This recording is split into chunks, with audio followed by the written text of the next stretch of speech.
Eta gaur urriaren 23a gizonduz egitasmoak 10 urte egin ditu aurten eta urteurren hori oroitzeko ekitaldia dute Lehendakaritzan Ana Iruretagoiena.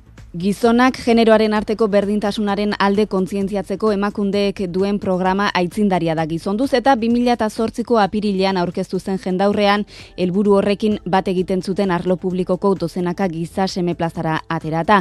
Orain arte egindako bidean nola baloratzen duten eta batez ere aurrera begira dituzten erronkei buruz hitz egiteko deitu diogu Ander Bergara gizonduzeko koordinatzaileari. Egunon, Ander? Kaixo, egunon.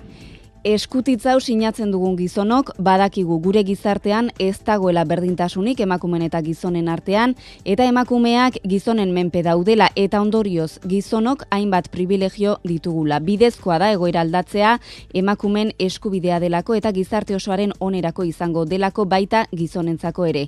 Hala hasten zen, orain 10 urte publikoki eta aurkezpen txartel modura gizonduzek zabaldu zuen eskutitza, geroztik zein atxikipen sozial izan du, zein bilakaera izan du kontzientzia horrek?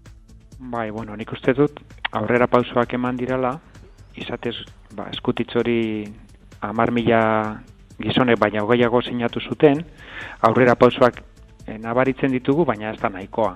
Nik uste dut oraindik asko dagola egiteko berdintasunaren alde gizonen implikazioen inguruan, eta justu 10 urte bete dira konpromiso kolektibo eta pertsonal hori sustatu genuenetik, eta 10 urteren ostean, kanpaina berri bat abiatu nahi dugu hain justu, konpromiso horretan harago joateko. Lortu duguna nahikoa ez delako. Neurri zehatzagoak martxan jarri nahi ditugulako gizonek berdintasunaren dituten konpromisoa areagotzeko ez. Zertan uste duzu egin dela aurrera? Aurrera nik uste dut maila teorikoan edo diskursoan aurrera eginda.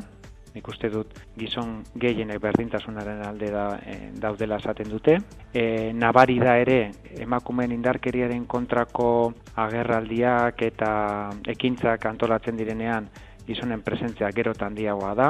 Zaintza lanetan ere zerbait igo da, baina oro har ez daukagu gure egunerokoan txertatuta berdintasuna esango nukenik. Hitzetatik ekintzetara egin behar dugu jauzi bat.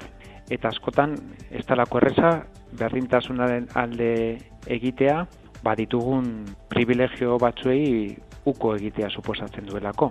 Sentsibilizazioa da hain zuzen gizonduzen egiteko nagusietakoa. Nola landu duzu hori, zein mugarri nabarmenduko zenituzke? Nik esango nuke lorpen bat izan dela, 10 urte hauetan 7.000 gizon baino gehiago parte hartu izana antolatu ditugun ikastaroetan. Kontuan izan da ere, oro har gizonak ez daudela interesatua halako prestakuntza jasotzen. Nik uste dut hori lorpen handi bat izan zela sentsibilizazioan, ere 30.000 motxila banatu genituen aitak izango ziren gizonen artean, aitatasun berdinzaleago bat bultzatzeko, sare sozialetan ere hainbat gizon daukagu jarraitzen gaituztenak, eta gazteen inguruan ere 2016an atara gendun programa berezi bat, gaztea berdintasenean 2.0, eta hainbat ikasle eta irakasle erabili izan dute tresna pedagogiko hori matxismoa prebenitzeko gazteen artean. Berdintasunaren alde hitzez bai, baina jarrerez eta ekintzaz dauden gizonezkoen masa kritiko handitzea, hor dago gakoa gizonduzen ustez. Esango zenuke feminismora hurbiltzen ari den masa kritiko hori ari dela handitzen? Nire ustez handitzen ari da. Oro har handitzen ari da, baina ez da nahikoa.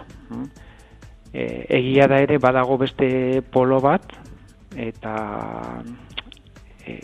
ultra eskuinarekin lotuta dagoena, eta mezu batzuk heltzen ari dira ere polo reaktibo bat berdintasunaren kontra eta feminismoaren kontra egiten duena, eta hor borroka antzeko bat dago, eta erakunde publikoetatik dagoikuna da berdintasunaren alde eta feminismoaren alde dauden pertsonak eta dagoen mugimendu horri bultzada handiago ematea, nagusi izan dadin. Nik uste dut hor asko dugula egiteko eta gizonok bereziki.